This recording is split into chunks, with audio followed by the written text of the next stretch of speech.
Hello, football family. Welcome in to Huddle It Up Films. We're approaching 3 weeks, 3 weeks away from the draft, 3 weeks and 1 day to be exact. And joining me here tonight, let's get into it. Coach DC, all 22 films, draftsignal.pro. Make sure you go to draftsignal.pro for all your write ups. I've done write ups for them. Chris Aguilera, who was on last week, has done write ups for them. Our dear friend, Coach Evan, has done write ups from them and some other great contributors from other teams like the Lions and the Seahawks. So you really get a base, more than one write-up per player in a lot of cases. And of course, Alec Polianis, formerly of One Winning Pod. He's all ours now, I guess. He's all ours on a temporary basis. So, Alec, I'm going to start with you, buddy, before I turn it over to Coach DC. How are you, my friend? Welcome back. It's good to be here. Definitely excited to chop it up with Coach DC, a guy I've admired for a long time. And yeah, I'm doing well, man. It's nice to take a break and chat with you for a little bit. Coach DC, don't be afraid to correct Alec, okay? Smack him upside the head if you want. It's true. Alec and I have a good relationship, man. We're buddies. Oh, no, he's in my Ravens Discord. He sees the way I behave. He's good. So how are you, Coach? How's things with the website?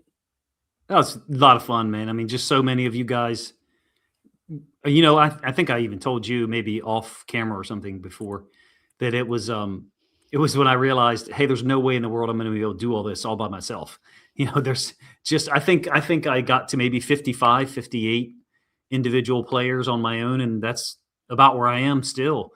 So just really wouldn't have happened if it weren't for so many of other people's involvement and really the intersection of their you guys' desires to put stuff out there, content, evaluations, as well as the need that we had. The intersection there was perfect, and the timing seemed to sync up between a lot of people. I consistently heard that, so it was just a lot of fun, and it's no what's the word? It's no revenue generating endeavor at all. It's just something we wanted to do this year, and we hope people are enjoying it. And, the engagement and analytics is a lot of fun to watch every day, but sometimes I try to not look at it because I don't need to obsess over it every single day. Nah, man, it's a good service. Our fans deserve it. Not everybody's into the draft, but those that are into the draft, I'm sure everybody knows they're hardcore into it. So it might be a little niche, but people love the people who do love it really love their draft. So, just really happy that you're doing that. Want to say hello to the ladies and gentlemen in the chat. King Blaze was in first. Smoke them if you got them, King Blaze. If you ain't got them, then you hit rock bottom. That's a fun-loving criminals lyric there, Alec. Ohio Ravens flock. Couple of comments about this. He wants to see a trade back and a late first, and in addition, early second, so we get 3 good players. Maybe not too far, maybe 18 in the first. Look that up, Ravens flock. We're going to talk about that in a little bit. If you trade back 4 spots, it's worth a 3rd-round pick, though. Just a heads up, early heads up. Ashley Royalty. She is at the movies, so she won't be on stream. She just wanted to stop on and say, hey, that's love right there. That's love from Ashley. Appreciate you, Ashley. Hope you're watching on the replay. And hello to everybody watching on replay. Thank you for your continued support. Hundreds of views on the replay, which doesn't seem like a lot to some people, but I appreciate it, man. It really feels good to have that much support. Dario Yo-Yo, he has other plans tonight and wanted to say hi. Sorry to miss you and Coach CC, but he will watch later. Okay, that's great. Our guy Hoderi, football is family. How about we trade back to get the 18th and an additional second and still get Vega at 18? So here it is. That's going to be our first talking point. Samuel Moore, Sammy, NPV's finest with a $2 donation, simply saying football is family. Love you, Sam. It's great. Maybe one day we'll get to meet up, and you're in the same ballpark as I am down here in the Dirty D. So love that you made it. And Tila is on time. She is not asleep yet. So that's awesome. Tila, love you. Thanks for checking in. Josiah, the Haitian sensation himself. We should trade down for sure. Jim 20 Eyes is in here. Tracy taking care of mental health. Love Tracy for everything she does. Brian is back in. We have more holes that can be filled in the first 2 days of the draft, so a trade back might make sense. Athea with the golden smile. The old picture is back. Love it. Good evening. My guy Taurus doing well with his live shows. Jason and, of course, Alec and Coach is in here as well. And I just want to make sure we're not missing anybody. Simply, Jason gave Alec the Supermax contract. Yes, Alec is signed up.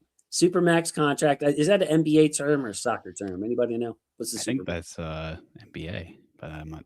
Don't quote me on it. Yeah, it is. Yeah. Go Pack Go all day. Packers fan. All right. Did the Ravens get better in the offseason so far? It's tough to say. We lost a lot of players. Trey Hendrickson helps that pass rush a lot. What do you say, guys? Got a better coach. Yeah, I mean, in the specific situations where we need to get after the quarterback, we absolutely got better. I mean, A, the signing of Hendrickson, and then B, hopefully the return of Matabike at some point to some degree. The combination of those two guys and a new defensive coordinator, those three factors. I mean, really, we got better in the offseason. I hate to say this, just by replacing our defensive coordinator. That's a fact. Like, at the NFL level, we were getting out prepared, and we were not able to make adjustments at that level during games such that our players could improve their quality of play. That's a fact. And we hope that Zach Orr continues his career and improves and maybe comes back to Baltimore at some point, a different guy. But we improved dramatically, the coaching staff with Mentor and Weaver, and then the ability to get after the quarterback, the addition of Hendrickson and hopefully return of Matabike. Yeah, I would say that we did. Yeah, some addition by subtraction. And you hear from Coach DC, he studies the game as well as anybody. Alec mentioned it right off the top. Just by the coaching, this team will be better prepared. The fourth quarter leads that we're known for blowing, go Pack Go. It's just in a different type of Ravens vibe. New excitement around town, new excitement in that building, and that means something. ISO is back with us. What's up, ISO?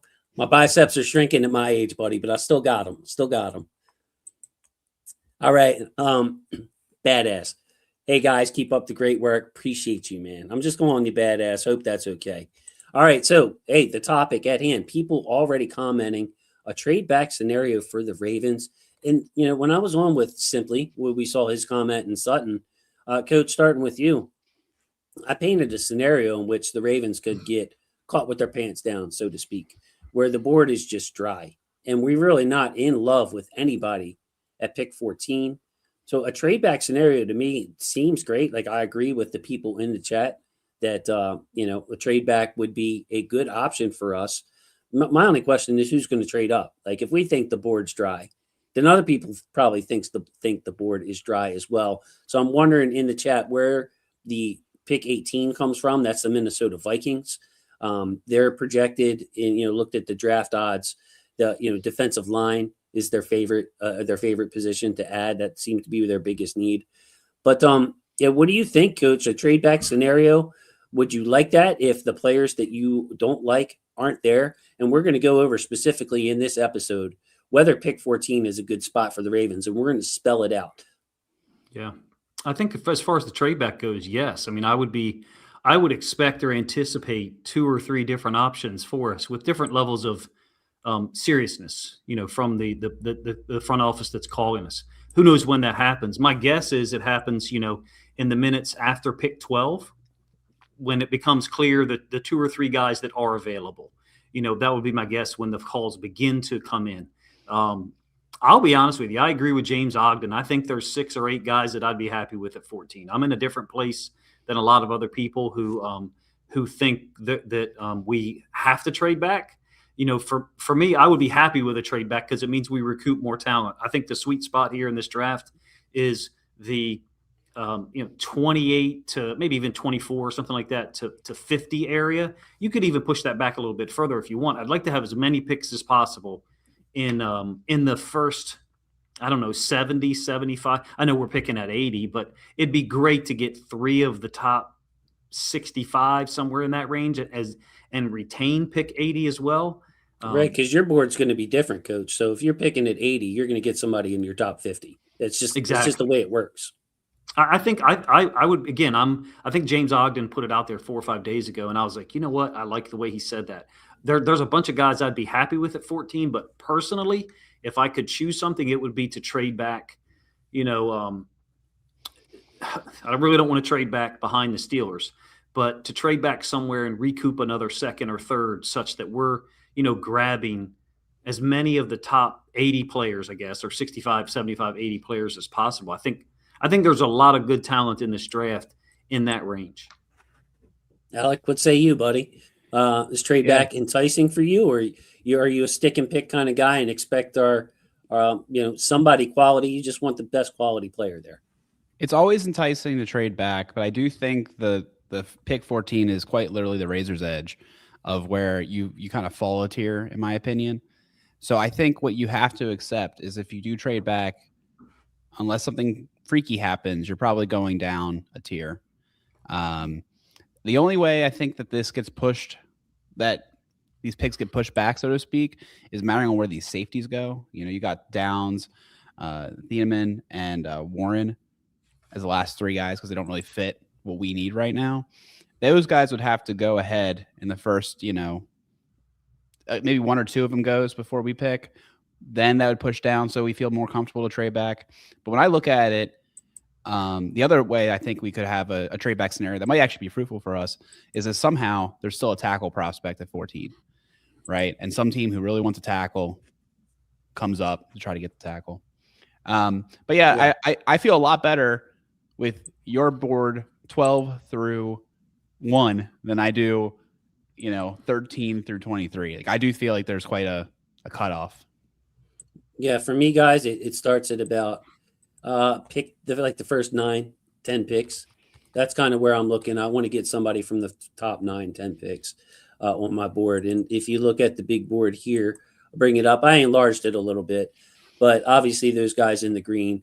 But Malinois, Ioane, Delane, and then you get to the Sadiq Fano, category. McCoy is a great player, but do we really need a quarterback? That's when it gets cornerback. Yeah. That's when it gets a little shady for me, guys. And then also don't forget, not pictured here is the top pick overall. The quarterback. So Mendoza. So, he's not on this board right here. So yeah, it's a tight fit. So I want to start right away by let's eliminate some guys. And this is, as you can see down at the bottom of my screen here, this is my sketch pad. So this is not the real big board. See down here. So I'm not going to be messing anything up. Okay. The real big board is pinned. You can go to that now and navigate it. But let's start with taking players off. All right. So we'll go majority decision here. And if you want to chime in the chat, I would love to hear it.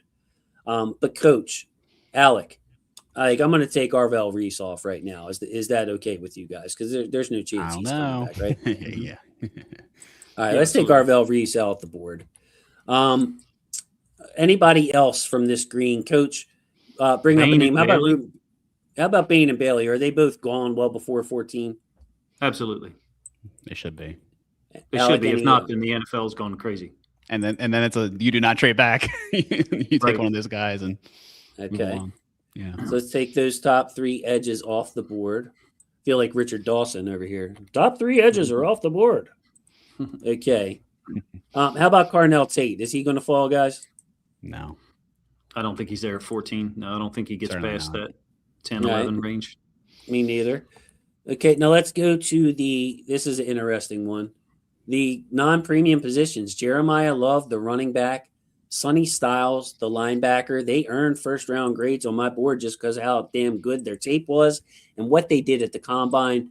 By the measures of my board and how I grade them, they are true first-round grades. That's why they are in the dark green. That's not saying I would take them above of Malinois or Ioane. It's just where they are graded on the board. Any chance Styles or Love falls to 14?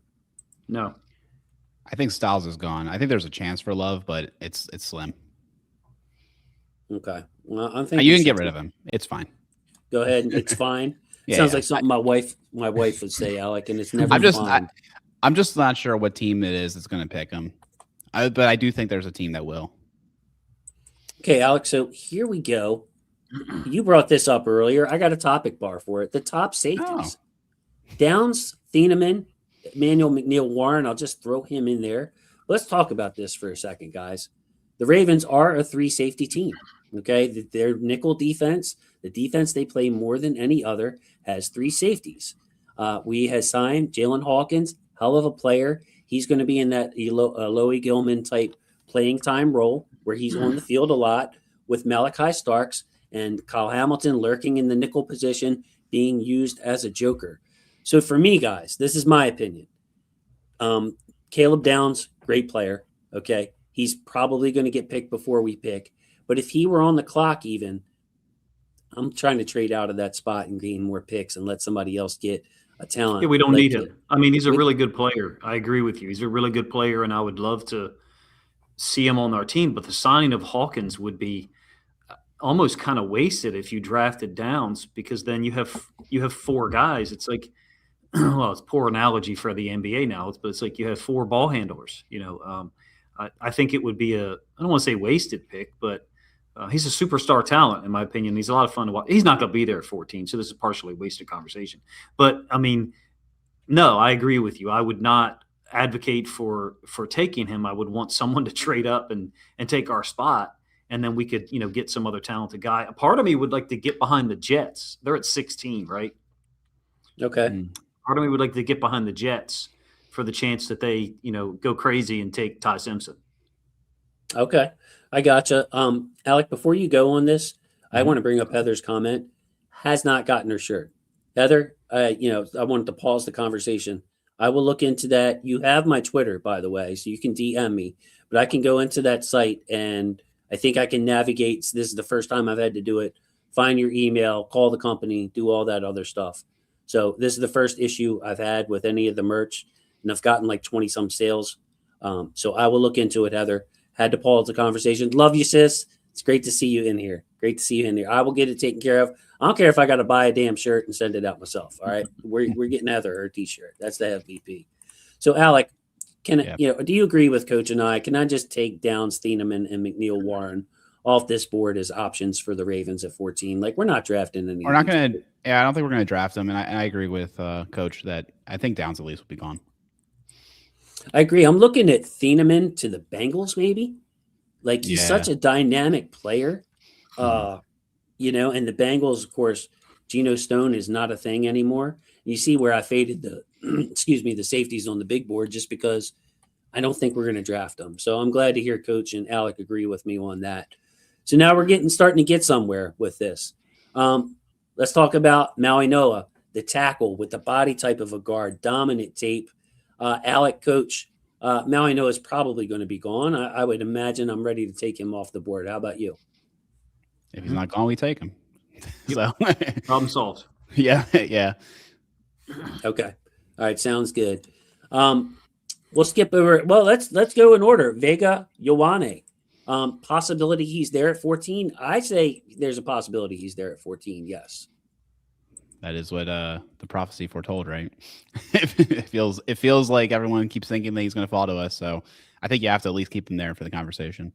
I think he should be gone by 14. He should be, in my opinion. But with the way that the NFL drafts sometimes, I mean, yeah, it's certainly possible that he's still there.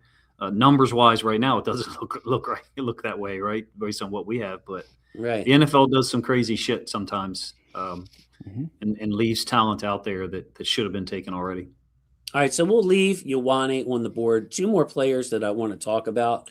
I would say that are getting the most buzz, and if you look at the odds, are Fano, the multi-positional right tackle for Utah.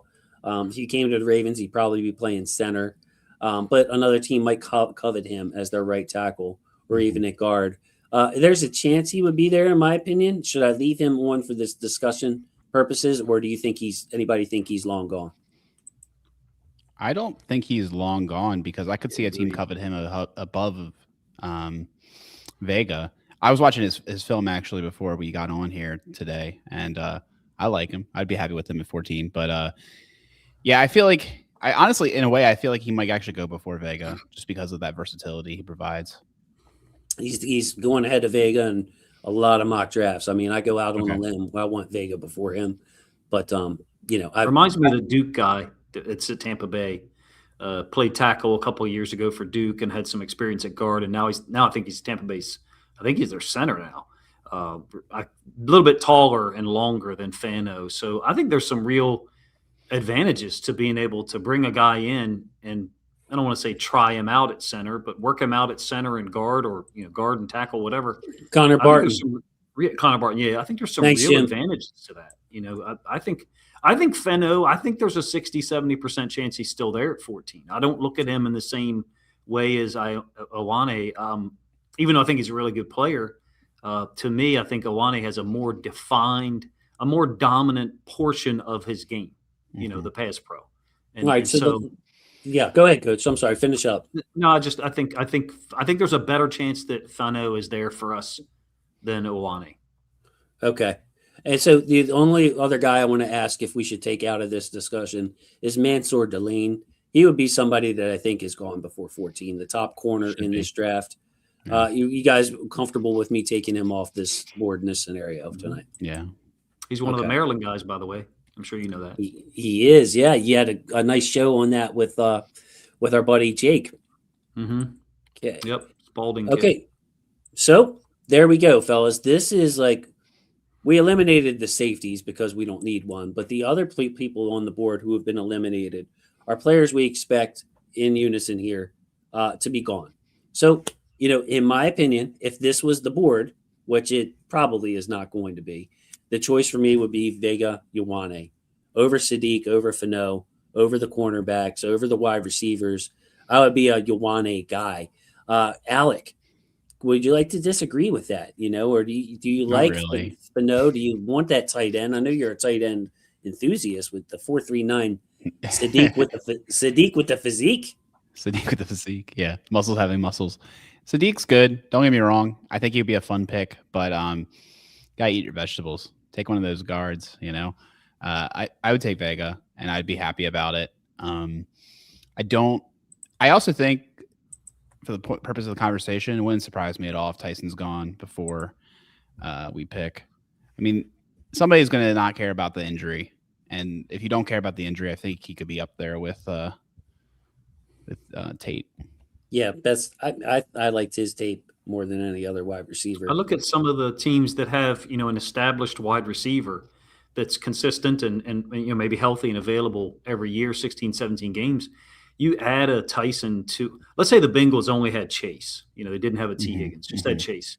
You look at adding a Tyson to a Chase, potentially that's an unbelievable level of talent for two receivers, and one of them is cheap, right, on a rookie contract. Right. So I think there's a real draw. Alec, I think you touched on it, first really well. There's a real draw to grabbing a Tyson, but especially if you have an established receiver who's on a higher level contract already, a second contract, if you will. So how about like in Washington, you got Scary Terry, or in New Orleans, you already have Chris Olave. Maybe Tyson could go to a team like that. I was looking in the top with Kansas City with Rasheed Rice. Maybe they had a Jordan Tyson. Those are all guys picking ahead of us. That would fit the Rams might pick Tyson, right ahead of us. I mean, okay, Puka. Right. Puka. There's that whole situation going on with Puka, but then Adams is not getting any younger, right? So. And Brian, I haven't seen Tyson work out yet. He is still recovering from double hamstring pulls or tears or whatever the heck you want to characterize them, which is why we got Tyson with the Red Cross there. So yeah, tough situation. If the board stands like this, Coach, you got your choice between Ioane, Fadiq, any of the other guys, if you can read there on the board.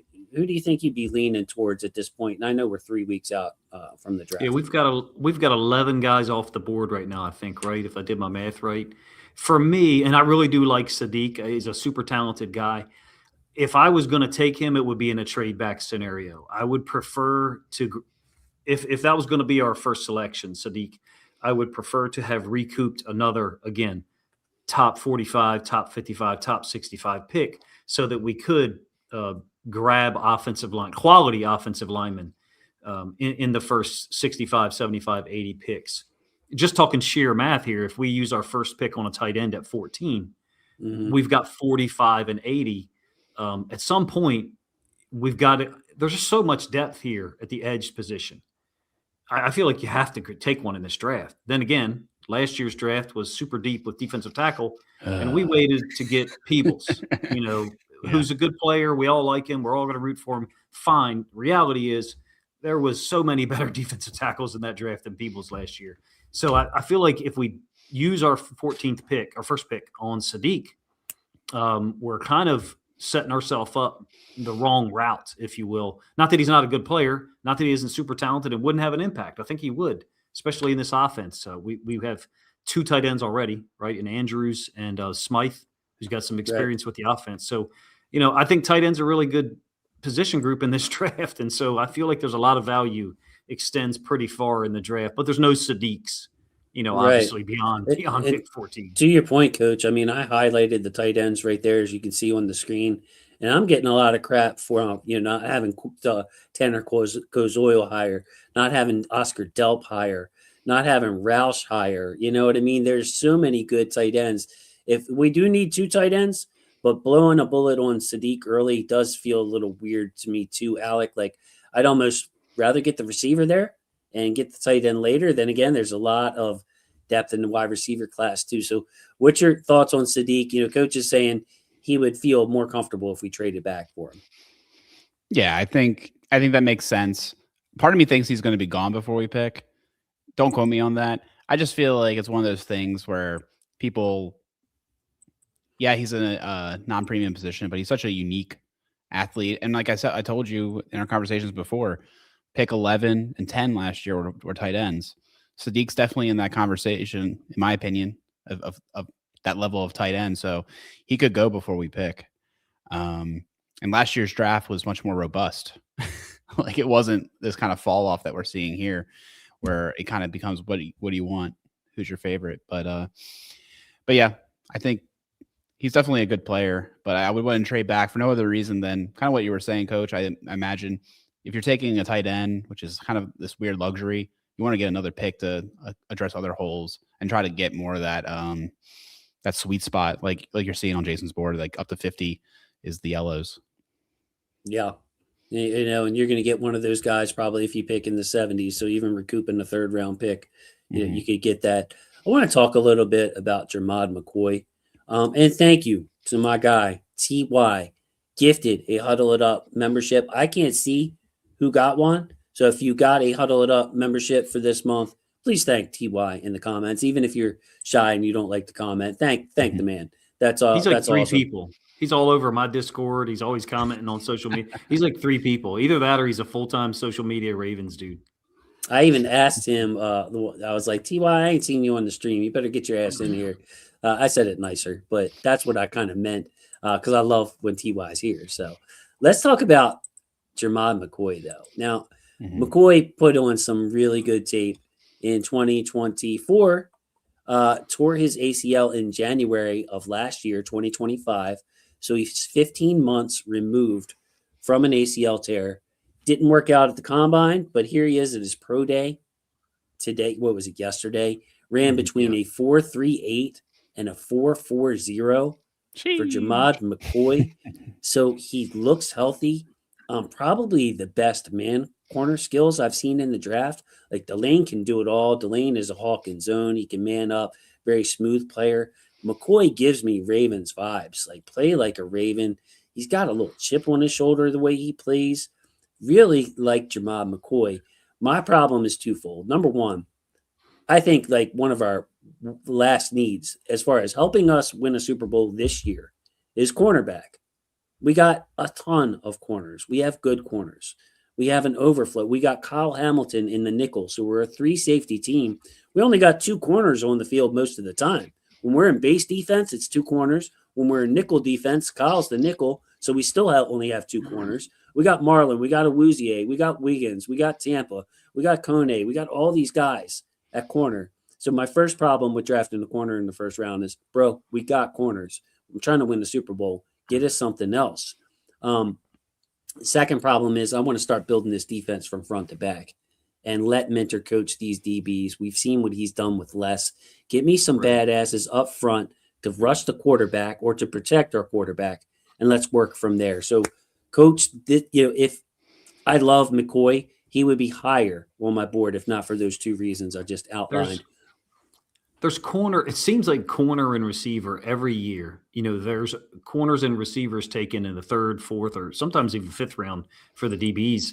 that end up, starting and playing a lot of reps for multiple teams. And I don't pretend to say that the corner group this year has the same amount of depth as like edge does, because I think there's going to be a crazy run on edge at some point, first into second round, 25 to 40, somewhere in there.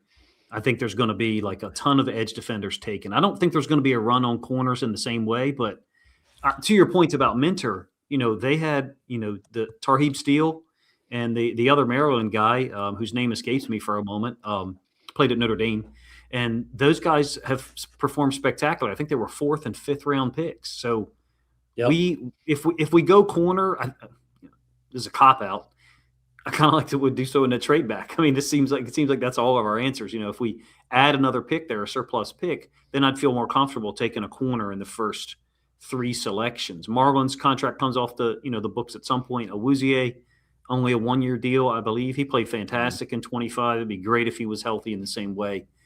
I don't pretend, however, that we shouldn't draft a corner or an outside corner in this draft in the first 4 to 5 rounds, somewhere in that range. I just don't know exactly where it is. I don't think it's at 14, though. I agree. I don't think it's at 14 either. I actually wanted to bring up corners with you guys today. I was doing, Ken had a show about corners. The Athletic had a show about corners. I'm hearing a lot about corners, and it sounds to me like there's a plethora of picks at corner, like through the 4th round, that you could feel pretty excited about. Kind of to this conversation, I think you take a different pick to address corner. Maybe hope one of those guys slips into our plethora of 5s. But I wouldn't do it in the first unless it's a trade back. Yeah, a lot of echoing my same points. Minter's, success with Tarheeb Steele and Cam Hart, and building the defense from front to back for a change. The overflow of corners, the needs we have at other places, But all that being said, love Jermod McCoy as a player. If we took him, I'd be a little disappointed that we didn't choose a different strategy. But I love the player. Love Jermod McCoy. Agreed. So, hey, let's get to the next person on the list on the big board, and that's Freeling. Blanking on his first name. Is it Max Freeling? Monroe Freeling. That's who it is. Mr. Freeling, left tackle, a raw prospect, doesn't have too many starts to his belt. I want to say that number is 16 or 18, but you're talking some excellent pure skills, like Ronnie Stanley type pure skills when you're talking about the movement, not the hand placement and the veteran approach at tackle, but a physical specimen. I mean, this guy moves like a tight end out in space, blocking guys, just an athletic freak at left tackle. I kind of have him faded below some other guys. He could go top 10, I think, very easily. Mm-hmm. He could be the first tackle off the board because he's a pure left tackle, and guys like Maui Noah and Fano kind of are in that right tackle, mold. So Monroe Freeling, just wanted to talk about him. If he fell and we took Ronnie's replacement coach with that 14th pick, because there's really nobody else we'd like, how would you feel about that pick? I mean, if we're strengthening the offensive line, I couldn't argue with it, to be honest with you. As far as 2026 goes, to your point, I think about, corners, I feel like there is another spot that we could strengthen. But I do have to remember that we're going to be able to address center at 80 or even in the 4th, but I would worry if we waited to address center, a specific center, a dedicated guy, who's played the position in college. I would worry if we waited after that, after 80, then maybe not, having those guys available. I think there's 5 available and maybe 2 other conversions, Fano and one other guy whose name escapes me. I couldn't argue with it. As much as I've bitched and complained the last 2 years about the offensive line, if they strengthened the O-line, I couldn't complain. I feel like maybe it'd be the least damaging option, perhaps, because where does he play for us in 2026, right? And he probably doesn't start. I don't know that he kicks inside to guard. Is he more talented than John Simpson? Yes. Can certainly move better than Simpson. I haven't seen Simpson scoop anybody on the backside of a run concept. So I've seen Freeling do that on run plays away from him. And I know that, his relative strength is pass pro, right? Exactly. And, what I'm wondering, Alec, here is if you draft Freeling to be your left tackle of the future, do you just let Carson Vincent go to left guard and start kicking ass there? And he improves your team right away. I think I have a lot of faith in Carson Vincent. So this may be some bias talking, but I don't see any reason why Carson Vincent can't step into a guard spot and improve our team in 2026. Like maybe it takes him a half season before he overtakes John Simpson, but that would be one way to slice it. And you got Monroe Freeling developing behind Stanley. So he's legit first round talent. Legit first round talent, right? So we couldn't be upset with a legit first round talent on the offensive line. Yeah, drafting Freeling would be an interesting choice. It would result in some wild roster maneuvering, right? Because we don't really have space for another tackle, not just from like an offensive starting position, but even from a depth perspective, it would make you really have to question. Usually don't carry for true tackles. So it's like who can play guard, who can convert, etc. Yeah, he's a big guy. I haven't watched his film yet, but from the write-ups I'm seeing from Chris and stuff on Coach DC's website, I mean that definitely is a true talent. I feel like again though tackles are so coveted. I feel like he might go, before we go, particularly with his prestigious size and age 21. Like, come on, like it feels like a slam dunk that someone's gonna take him. Additionally, if he's there at 14, I would expect Eric DaCosta to get a call from Brad Holmes because the Lions are looking for a tackle. They just got rid of Decker. Now they've been outspoken. In fact, Dan Campbell said it a couple of days ago that they would move Penei Sewell to left tackle if they had to draft a Blake Miller like from Clemson or someone like that who's a dedicated right tackle. So I would, if there's a legit left tackle sitting there at 14, I would expect EDC to get calls and field those calls, until the last moment. And I would hope he does. That's a good point. Just like if Caleb Downs, drops, you could probably get some phone calls on blue chip type talent. Freeling is that, man. I mean, Alec, the only knocks on him is that he's young and he could use some more, sand in the pants. Anchor, just refine his skills. Not a lot of starts under his belt, but like from a physical. Yeah, man. Think Rosengarten as far as movement skills, and he does it at 6'7", 6'7". Yeah, he's a tall guy. Thank you, Alec. I appreciate that laugh. Yeah. So I want to go to real quick, guys. This won't be a long discussion, but the other tackles, Proctor and Lomo, excuse me. I don't see them either one of those guys as options at 14. I don't think that you do the whole, the discussion we just had, left tackle of the future with either one of those guys with that pick, right? No. Okay. Yeah, just wanted to check. And you said make it short. Yeah, make it short. That's exactly what I wanted. I appreciate you. Hey, you're coachable, coach. You understand that quality better than anybody. Sometimes. Hey, so wide receivers, let's have this discussion. I feel like for me, this would be my fallback plan. If the Ravens, if we can't trade back, if there's nobody we like, go ahead. You got really 4 guys you can pick from. Lemon and Tyson get all the headlines. Mekhi Lemon, just a dependable. I mean, I could go on and on about the scouting reports of these guys. Boston, big receiver with speed, knows what to do downfield. Very good player all around. That X receiver, that downfield threat. People say he's a little redundant to Tez Walker. Well, to me, that's okay. He's a better talent than Tez Walker. You can't have too many downfield threats. And Omar Cooper, man, you talk about like a Zay Jr. Well, he's 6 foot, and his yak is probably better than Zay's because he runs straight ahead. Toughness, can make the back shoulder catches.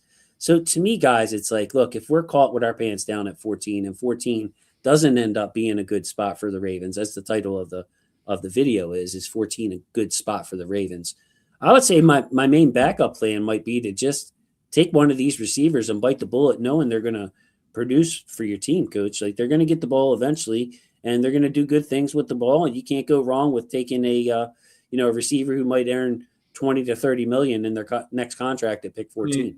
As far as the Ravens go, I don't remember the school, but before Tez Walker went to North Carolina, I think he played in the MAC. You know, Yeah, Denzel Boston went to Washington.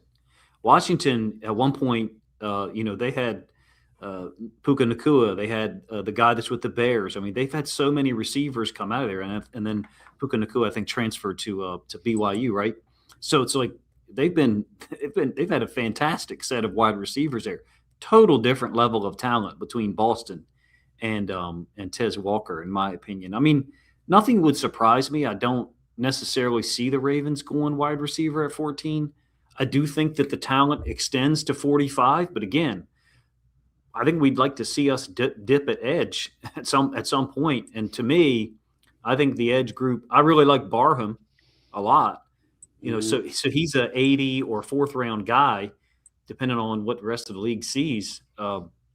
right. So I don't know. I just don't know about receiver at 14, even though I really like Boston.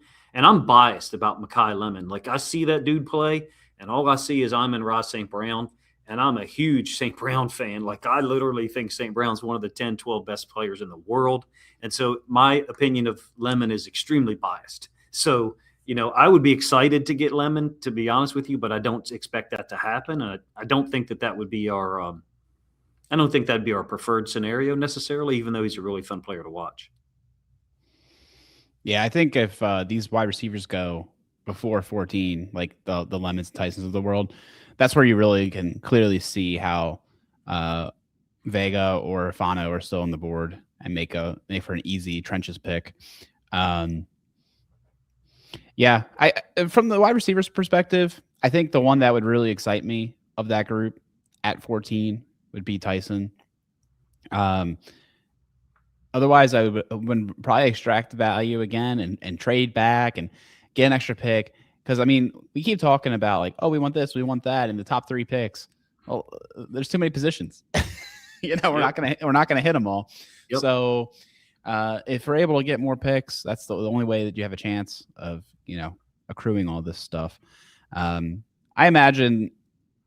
think free agency is like relatively over at this point from the before the draft perspective. Everyone else is now going to sign after the draft or doesn't impact the compensatory pick formula.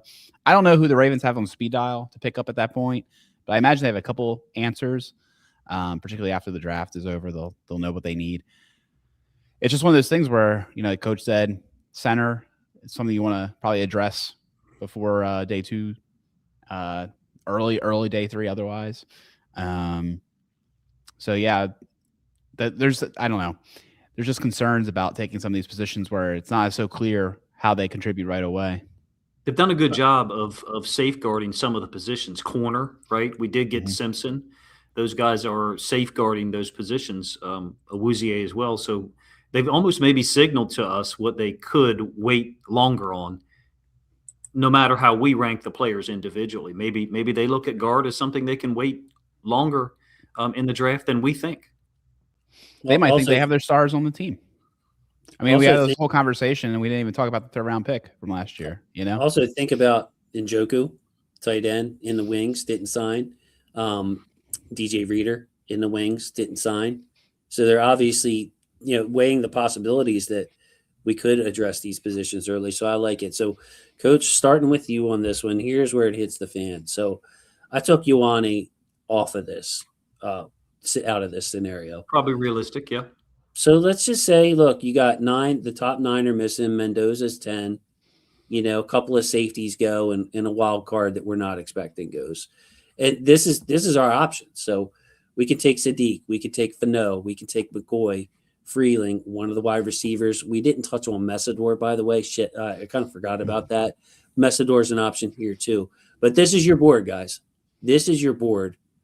What would be your first pick? What would be your second pick? Honorable mention, if the board falls to you. Do you like my order here? Do you like my order? Should I switch Fano and Sadiq? Like what are you thinking here? I think talent-wise, Sadiq is probably above him and what people look at, but the versatility that Fano offers for our team, for the Ravens, I think it would be a little hypocritical of me with all of the banging the table that I've done the last. If I was in the room, I'd say I'd like to see us. If this is what we've got, I'd like to see us address offensive line. Even though, to Alex's point, Tyson's super talented. Freeling is going to, my suspicion is if this is what's there at 14, we're getting at least one phone call, if not two, for somebody looking for Freeling. I would probably go Fano here and then feel like I have either an answer at guard or center for 2026, if that makes sense. Love it. Yeah, So Fano and then maybe Sadiq, but you like Fano kind of clearly here, Coach.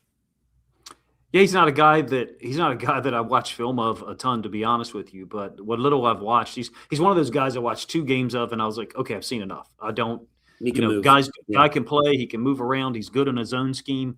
Do I think he's as good as Linderbaum on zone stuff like outside? No, but I think he's way better than all the shit that we've seen the last 2 years that's been next to Linderbaum. And I think with Emory Jones that we've got an athletic guy who plays hard. I actually liked what he did last year in a limited film work. I think it was 16 or 18 plays. So if this is what's there, I'd probably hope that the phone rings, and then I'd probably go Fano. I don't know. What do you think, Alex? Yeah, no, that's a slam dunk in my opinion. You get that offensive line help, and honestly, guys, like as much as like Sadiq sounds fun or Tyson sounds fun, you can put out the guys we already have on the team. If the offensive line's playing at a good clip, Lamar's going to find an open man. Henry's going to find the holes and run. Like, I'm not concerned about our skill positions all that much. That's all cleavage, in my opinion. We got to get the trenches fortified. And if we do that on offensive line, the offense will hum. You got Declan Doyle talking about keeping this thing on schedule, et cetera, et cetera. I'm really excited about some of the concepts we're going to have. I'm not like, honestly, it's like if we get this offensive line fixed, I think the offense is going to be fine. Get a couple support players in the draft. Hope that one of them really starts to contribute. But I think we already got what we need. Plus, Hopkins is a phone call away. You mentioned Njoku. We're going to get a beautiful tight end in the 5th round that I love. For sure, somebody that right. I think it's going to be great. I think all that that's exactly what the offense needs. The rest you can focus on. Premium positions like edge. We're gonna have to obviously address edge. We'll get a corner eventually. They'll definitely draft a safety, in my opinion. I think they'll definitely draft a safety. I think that's the plan. If we leave the first day, if we leave the first day with a guard, I'm feeling great. Or center, or he can play right tackle in 2 years. Internal offensive lineman. I'm feeling great. There's real versatility that's offered there. The ability to move around in 2026 pending an injury. So I just don't know if there's no receivers gone yet in the scenario you just painted, right? Well, I had all receivers on the board. Yeah, the receivers on the board. I was so you could take a receiver instead of Fano too. No. What I mean is, it's difficult for my brain to in a typical year. It's difficult for my brain to say there's no receiver that's gone off the board yet other than Tate. Right. Correct. Yeah, other than Tate. I'm trying to supposedly weak draft. It's tough for me to imagine that only one receiver's gone, and we're at 14. So, and to me, that could mean that Fano. There's an even stronger possibility of Fano being there at 14. Definitely, I'm trying to paint a doomsday type scenario. Well, I figure I'd dig deep here on the first round while I have you guys. And I might end up just putting Fano ahead of Sadiq. That's something I've been toying with for a long time, which order to put him in. Now, the lovely Chris, the work wifey, is in here. Glad to see Alec made it to work today. Coach, Alec shows up when he wants to. It's pretty annoying. But luckily, yeah. Yeah. But, he's got the Huddle It Up film placard under his mic, if you notice. So that, Coach, that's, at the 3D printer item. So he gets a lot of grace over here. It's the best job to have, one you can show up whenever you want. It's true. This is and I'm like a diva. I just show up, I chat, and he has to worry about posting and dealing with everybody on Twitter, Right. So we got some Ted Hurst talk. Welcome to our TED Talk, guys. Jay-Z, love you, Jay-Z. Good seeing you. Hurst at 80 would also be nice. Louisville Cardinal Ravens. Great to see you in here. Thank you for the comments so far. Hope you come back and join our chat and join us on Wednesday nights at 9. Join us for the draft and all that stuff. Hurst at 80 is a home run. I don't know how much studying you guys have done on Ted Hurst, but I love him. He's coming out of Georgia State. So HBCU, he stayed loyal to them, by the way, much in the mold of Carson Vincent from last year. So he didn't stay there because he didn't have opportunities to leave. He had opportunities to leave, stayed at Georgia State. He has height. He goes deep. I think he can improve, actually. Like, he's known for his skills downfield. I've seen comps to George Pickens, but I think he can actually improve his play strength and get better in that area, which is scary. And then the thing that makes him, that separates him from other receivers, his height, is his hip sync and his ability to run routes. So I'm with you, Jay-Z. I'm with you, Cardinals, Ravens.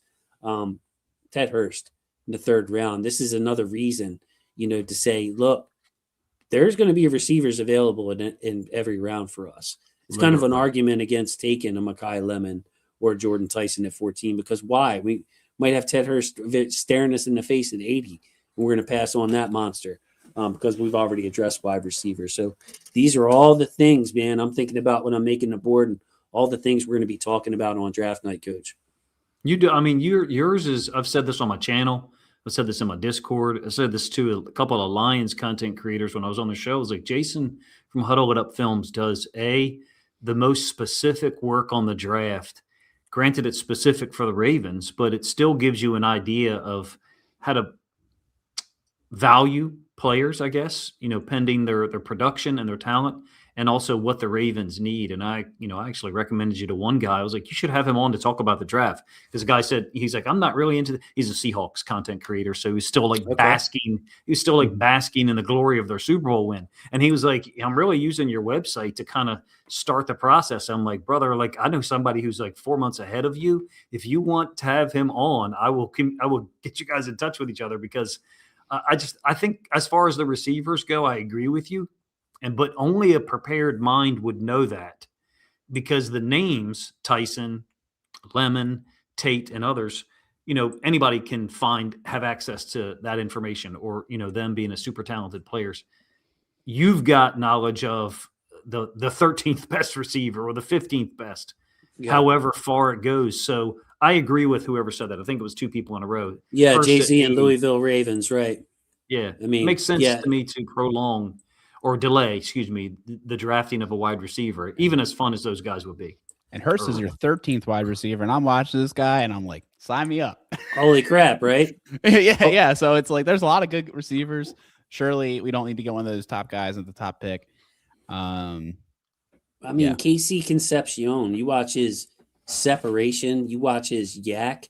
Yeah, and Concepcion's has 7 drops in back-to-back seasons. So that's reason for concern. But the reason I got the Red Cross by him, he had a preventative knee scope this month. And when I talk to people in the medical field, it's surprised, Alec, kid from Dundalk, actually knows some doctors. There's no such thing as a preventative knee scope.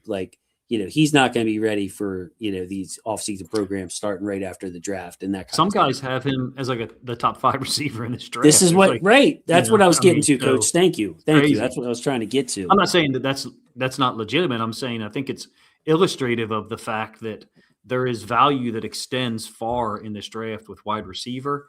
I think there is with safety and tight end and edge too, but I truly believe there's going to be a run on the edge position, and 45 might be 45 might be the end of that line, or close to it for what some teams will be looking for. We may not see a need for edge, but if there's a guy like, I like Sutton a ton from Penn State. I know other people don't. If there's a guy sitting there like that at 45, it's going to be awful tempting, but we could not have that option at 45 if we didn't go O-line early in the first round. If we went tight end in the first round, we damn sure better go O-line at 45, right? Right, and that's what our buddy Samuel Moore is saying. Trenches. Alec, address them early so we can have fun and draft some of these toys. And I mean, look at the depth, like Coach mentioned, the edge group, Alec. Look at all the yellow, how far down the second round grades. You mentioned Dennis Sutton. I love Derek Moore. I love Zion Young. I love Malachi Lawrence. So if we draft somebody like, even if Vega Ioane is gone, if we draft Fano at 14, it's going to free us up in the second, third, fourth round. Get our damn center. Hey, look, Ted Hurst is staring us in the face. Maybe you like Trey Lance, or Trey Lance's brother, Bryce Lance. Maybe you like Skylar Bell. Maybe you like Elijah Surratt. Maybe you want another like quick, fast receiver. Maybe you want a big receiver like Fields from Notre Dame. So maybe you want an edge rusher, and you love Malachi Lawrence, or R. Mason Thomas, or Yakis is sitting there. Coach's Guy Barham, another talented. So yeah, to your point, Samuel, sorry for rambling there, but if you get your O-line early, this is why Vega to me is the perfect pick. He's a great prospect, more than you've seen him do, play the position that he's going to play in the NFL. Ass kicker, right. Premier pass blocker. You take Vega, your whole draft is freed up. So sorry to rant. I don't know if anybody's got anything to add on to that, but I agree. It's perfect. I think Alex said earlier, eat your vegetables early, then you can have all the steak and whatever that you want later on. I mean, I think that's a good point. And hey, check out this guy. You know his name? What's his name, Coach? Jake. Yeah, that's right. Our guy Jake, man. Oh, that's Jake. Okay, nice. Yeah, this is Judge Baltimore. This is Jake. You can check him out on Coach's YouTube channel. A couple of episodes. I was on with Jake and Coach talking about the website, and they did an episode on Maryland players. Jake actually has some experience in the recruiting field. He worked at the University of Maryland, and a lot of the guys that are in this draft, he is not just knowledgeable about, like you and I, but knowledgeable about from the standpoint of what their background is, and some of their recruiting visits to Maryland or decisions not to come to Maryland. So super knowledgeable about the draft, and probably the draft go-to in our Ravens Discord, I think, as far as player positioning and where they came from. Yeah, I mean, Chris Johnson's he's another one that I'm like, I do a mock draft and I'm like, how is Chris Johnson still there at 45? He's a different kind of corner, more of an off-man specialist. I think he fits maybe like the McDonald's system, which is similar to Minter. So the Ravens could have their eye on him at 45, certainly. So, yeah, and, this, Jake, might be something that I asked you to come on for. So check your DMs. I'm probably going to be contacting you about this, because we just spent a large portion earlier where I was kind of crapping on the idea of taking a corner early. So I would love to have that discussion with you. Chris Johnson, excellent player, but like to your point, I took the lane off the board. You got Jamal McCoy. We talked quite about Colton Hood, another big, fast corner. AJ Terrell, probably the smoothest corner in this draft. I like him better at AJ's brother. Avion, sorry, yeah. They're brothers, yeah. A lot of people don't know that they're brothers, yeah. They're brothers. I like him better at nickel, guys, which is why I faded him that long. I don't think we need another nickel. I think we need another outside corner for Marlon, Awuzie, those kind of guys to replace. Cisse, that's why D'Angelo Pons, by the way, and Abney are lower on this board than others. Like, we need a boundary corner. So, yeah, man. But look at all that talent at wide receiver. Look at all that talent, at edge. And we want to be choosy about our D line, guys. Like, we could use another 3-tech in this draft. Yeah, I'm really liking our options here. I think it's going to be a great opportunity for the Ravens to really reload in this draft. I could definitely see how there'll be coveted players probably through the 5th round. I like Halton, more of a penetrating. I think he's Oklahoma, right? Yes. More of a penetrating, 3 technique guy. I don't think he's a quintessential, more of an upfield guy, I'll never forget. He's a gap shooter. Yeah.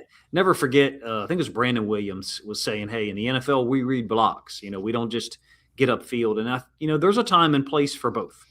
And I think a guy like Halton, 45 is going to be just as interesting as 14, guys. I mean, for real, 45, the talent that's going to be there, I think is significant. And I'm in a little bit of a disagreement with a lot of people that I think there's going to be guys, drafted that start in the NFL across a dozen teams, in the 4th round in this draft. Tight end, not edge defender necessarily. There's going to be corners and safeties, especially the nickel group.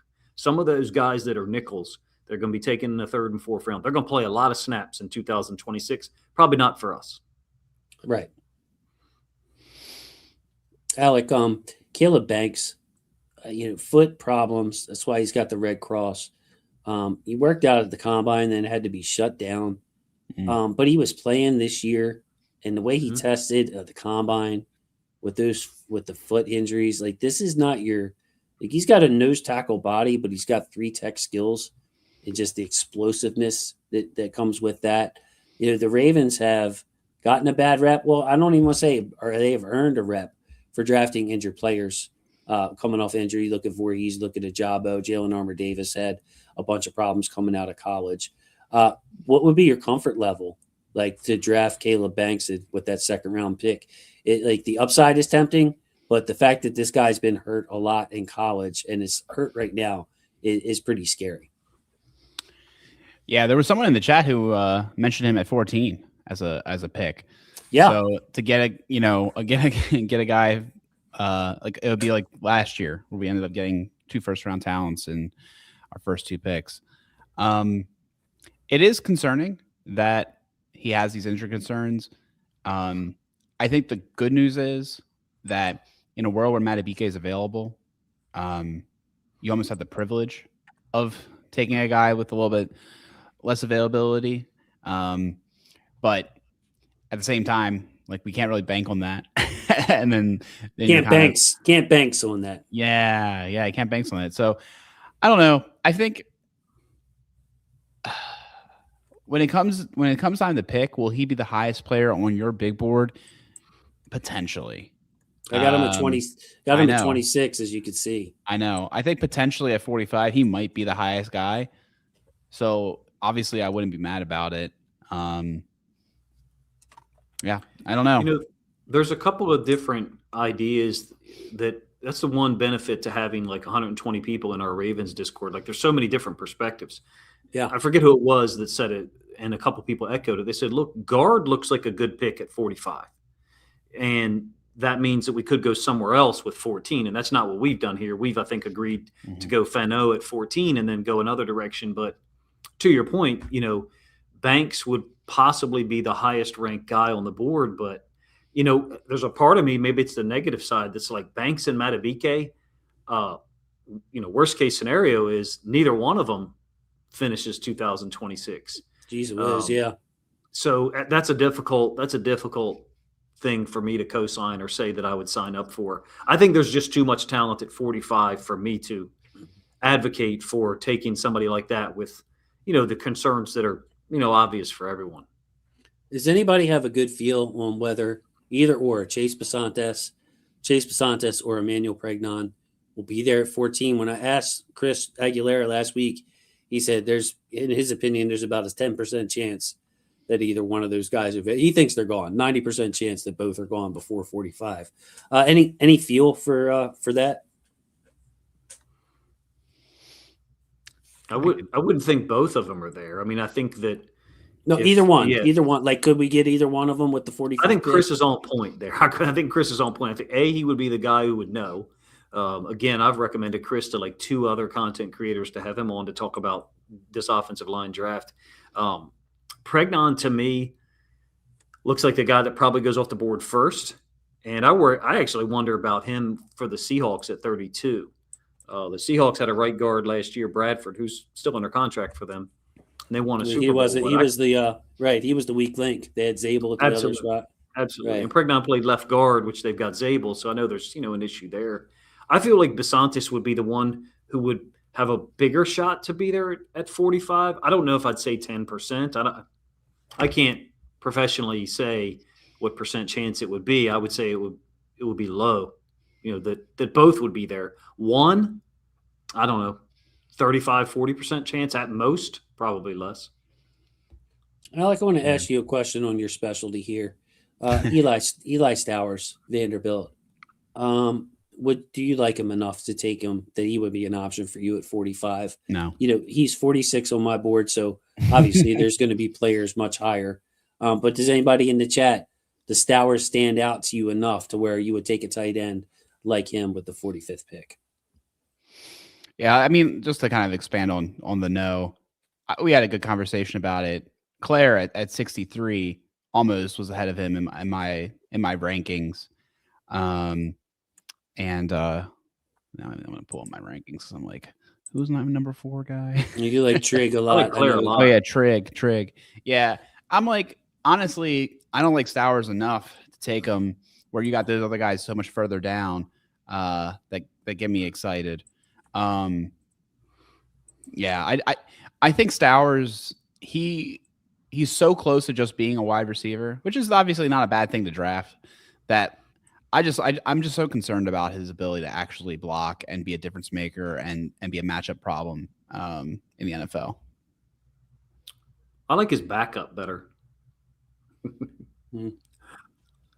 My nephew you backs did up. say backs you did. up Stowers. Your nephew backs up. Oh, He's okay. got nothing but great things to say about Stowers. He just said, super classy guy, hard worker, always helpful with the rest of the position group and stuff. Stowers kind of gives me the Loveland vibes a little bit. But I feel like Loveland route tree was a little more variable in college. And I will say this, though. Stowers had been drafted for Chicago last year. I feel like he would have impact with that offense with Ben Johnson.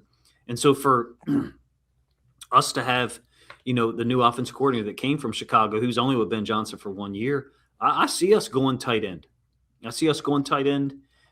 Maybe before the end of round 4-ish somewhere. I do think tight end talent extends pretty far. I think Alex said it. I like Claire a lot. That's the Ohio State guy, right? Yeah. And Purdue prior. My guys, people's champ saying Delp at 80. Like they could get, like these tight ends are deep in the middle, man. Deep in the middle. Cuevas, I know Coach likes. I like him. I like Borkherzer out at Texas A&M. Alec, talk to us about some of your favorite tight ends before we wrap up here, because I know you did a study on them. The guy, me and Zerodniak, this is his specialty, Coach. This is what he does every year. He's a tight end maniac. So go ahead, Alec. That's funny. Yeah, well, me and Zerodniak, we're both Carson Ryan fans. Didn't get a combine invite. Snubbed. His mustache was too prestigious. They couldn't have it on the air. But yeah, I mean, he's great. Let me get my sheet up of the guys. McKee was another guy. That was McCree. Sorry, USC, I'm just going off. I'm going off my the dome. He was an exciting seam stretcher. Your guy Joe Lee, right? He's available. People compare him to Likely. He runs drunk. But I'm not drafting him for the Yak. Look, he gets it. Me and Jason, I was saying he always looks like he's about to fall down. And he's like, I don't see it. See, people gets it. Alec, I like the fact that he actually gets downfield and catches the damn ball. That's kind of what I like, the big playability from Jolie. So you can pick on his Yak. People's champs got your back on that, Alec. You won, Alec. Yeah, no, for sure. Well, I like him. I think Royer out of Cincinnati. He was an exciting player. Cuevas. And then honestly, some of the guys that are a little bit deeper down, but Endries out of Texas would be a fine tight end too. Not as exciting as some of the other guys we talked about, obviously, but that's why he's lower down on the board. And then one of Ken's guys that I did not study thoroughly, but then kind of watched afterwards, he'd be an interesting player, was Norkowski. Definitely a unique prospect that just kind of an X-weapon sort of player. Where, he'd be out all over the place. Very interesting kind of prospect. I'm wherever he goes, it'll be kind of cool, to see what he does. I got to watch more of Daquan Wright, Coach. I got to dig back in. Oh, yeah. I'm seeing more and more of him. That was one of Ken's guys. That's one of the guys that he had. I think he had in 7. And when I was watching him, I felt comfortable saying he would made my top 10 if I had scouted him. Maybe at a 10, for instance. So yeah, he's a guy that we should all take a look at because he wasn't one of the guys I scouted, but he looked the piece. Alex. So Alec and Jay-Z, Carson Ryan back in danger, falling off the board. So there we go. That's how this works, Coach. Just make it bigger. That's how it works, Coach. You put somebody on, and somebody's got to get kicked off. Take somebody off. So that's the way it wrote. That's the way it Some of these tight ends, I think you can reliably look at and say that they'll be there for us in the fourth. You know, Oh, yeah. we wouldn't have to use 80 on those guys at all. I think you get him in a comp 5th pick for some of these guys, right? Yeah. And that's even with the tight end position, I think, moving. I think it's going to be quite interesting to see how they're all drafted this year, because the NFL's wanting to get bigger. You know, if everyone's interested in safety, then clearly they're going to be interested in tight ends. You know, AJ Barner was a guy that me and Jason coveted, and then he started being very productive. Fantastic year. Yeah. And we both also coveted who the guy that went to Buffalo? Guy from Buffalo. Yeah. Jackson Halls. Halls. Yeah. Guy. Yeah. We both loved him and thought he would be an incredible pickup. And, you know, this blocking guy who can catch a ball here and there. You know, these big baddies are going to get more interesting. And frankly, you look at the class and you don't have many of them. And those a lot of them that do exist are the guys that are lower down, the Roush's, the Delps of the world. I will say, though, I'm not as high on them. Me and Jason are aligned, where they're a little bit lower on our board compared to some of the other guys we brought up. But yeah, tight end's going to be really cool to watch in this draft. Cuevas is my guy for high value late, you know, high value that I think will be there. But, you know, you never know what other organization thinks, and they may, you know, see the same thing and grab him earlier. Raritan is another one. Some big injuries. I think consecutive ACL injuries, senior year of high school, freshman year at Notre Dame, but played well last year. I really like his game a lot. I think he's another one who availability extends into the 4th or maybe even the 5th. I disagree with people who think he's a 6th or 7th round pick. But, you know, I think that you've got good players there that extends pretty far in this draft, a tight end. Love it. I love it. Great analysis from you guys tonight. Really appreciate you. Really appreciate everybody in the chat. Special shout out to Samuel Moore. Special shout out to Judge Baltimore, our guy Jake, for the donations. Am I missing anybody that made a super chat? I can't remember. I can't remember either. Heather, go ahead. Heather, I will check on your shirt. I would just want to say, Heather, we'll check on your shirt. You're still listening, and we will get back to you on that. I will not forget that. Go ahead, Alec. I'm sorry. I want to shout one thing out. It wasn't a topic bar, and it makes sense. It wasn't really it's not important, so to speak, from a draft perspective. But man, an April Fool's joke that was not the Jerry Sandusky news that he's going to be stepping down. You know, legendary commentator, legendary voice of the Ravens, definitely will be missed, in my opinion. A fun fact about me that people may not know is I actually, back in the day, I developed, and I never released it in the App Store. I took a bunch of his clips. I no longer have these clips, by the way, but I took a bunch of his clips and I made like a little soundboard of him because the run, the Super Bowl run was like a, you know, so many great calls, right? Of course. Yeah. So, yeah, I had a collection of them, and you know, the miracle is the answer. You can hit that at any time to be happy, you know, and things of that nature. So, definitely wanted to give him a shout out, and it was a sad day to see that. I was hoping it was a fake, but there's so much evidence that it wasn't, you know. It was official Ravens, and then the, you know, WBL or whatever. Maybe Jerry has a good sense of humor, because, you know, that is he could have been any I other feel day. like he did that on purpose. Any other day. He wanted to hide it. He's like, I'm gonna mess with all of these guys and just announce my retirement on April Fool's Day. Make sure it's leaked. Hey, Alec, maybe we can get those. You said you don't have them. Maybe we can get them back, and, you know, like when you make a good point, it's a miracle. You know, it's a miracle when you make a good point. A video. You know what my favorite one was, and it's probably not in the video, was when he was making fun of that like glasses overweight ref. And then he had to apologize for it. It was during the preseason. In the playoffs. You mean oh really? I thought it was in the playoffs. Oh wow. No, it was in the preseason. He was I thought it was, and he was like making fun of the guy. He's like, we're supposed to believe this guy. He's out of breath, you know, or whatever. It's terrible. Yeah, it was pretty yeah. I understand why he had to apologize for it, but I did appreciate it because I'm a ref hater, as you know. Those guys are way better than the TV stuff that we get. You know what I mean? It's just shocking, you know, how much better the professionally trained radio announcers are than what we see on TV now. Those guys are, because they don't have the crutch of visuals, right? Yep.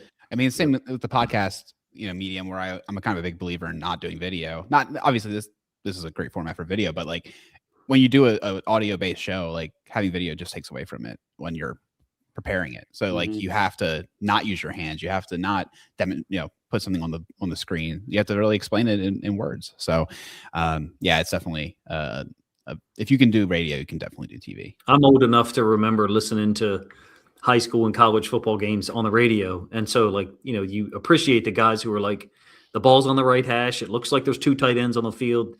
Nowadays, you get that and you're like, holy shit, you know, what planet are you from as an announcer that you're telling me what hash the ball is on?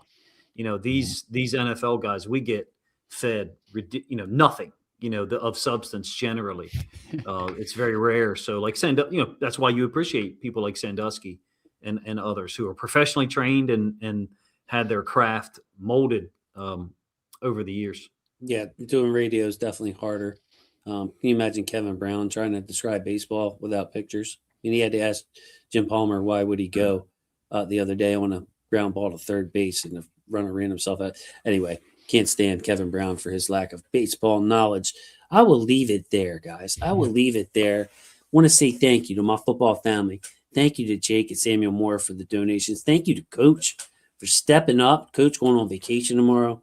Thanks for spending the time. And I wasn't going to miss it. No way. Of course, co-host Alec Polianis.